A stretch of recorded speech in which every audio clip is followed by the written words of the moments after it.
लोग कहते भी 10 में 1-2 यादव तो आपको बोलता है। मैं कहता बहुत बड़ी बात है। 20% अगर यादव समाज जनसुराज को वोट दे रहा है तो 3% वोट हुआ। 100% अगर ब्राह्मण वोट देंगे तो 3% वोट होगा। तो मेरे लिए उसमें कोई फर्क नहीं है भाई। Election is also a lot of arithmetic, क्योंकि 10 में 2-3 यादव का वोट देना 100% फॉरवर्डों के बराबर हो गया, क्योंकि उनकी बहुत बड़ी संख्या है।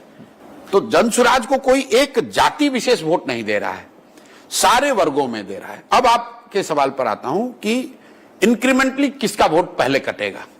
तो सबसे पहला नुकसान होगा छोटे दलों का, जो कि ऑलरेडी आपको दिख रहा है कि उन दलों की करीब करीब उनके कार्यकर्ता, उनके वर्कर सब जनसुराज में आ गए।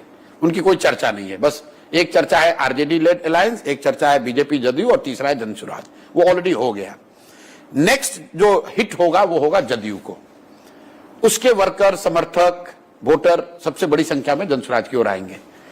थोड़ा सा और अगर उफान हुआ और जनसुराज की ताकत बढ़ी तो नेक्स्ट डैमेज होगा भाजपा को बड़ी, क्योंकि वहां पर 2 तरह के लोग आएंगे। एक जो कि भाजपा के यहां के कार्यशैली, यहां के लैक ऑफ लीडरशिप से परेशान है, एंटी इनकम्बेंसी उनके खिलाफ है। दूसरा कुछ उसमें एक ऐसा भी वर्ग है कि ठीक है ऊपर मोदी है, नीचे तो हमको जनसुराज चाहिए, इसलिए सेकंड कटेगा भाजपा का। और जब ये दोनों कटेगा तो तीसरा जो मुसलमान जो यहाँ 30 वर्ष से लालू जी की बंधुआ मजदूरी कर रहा है, वो जब देखेगा कि इतनी बड़ी संख्या में एनडीए के लोग जा रहे हैं तो वोट टूटेगा। इसी ऑर्डर में नुकसान होना है, होगा दोनों को नुकसान।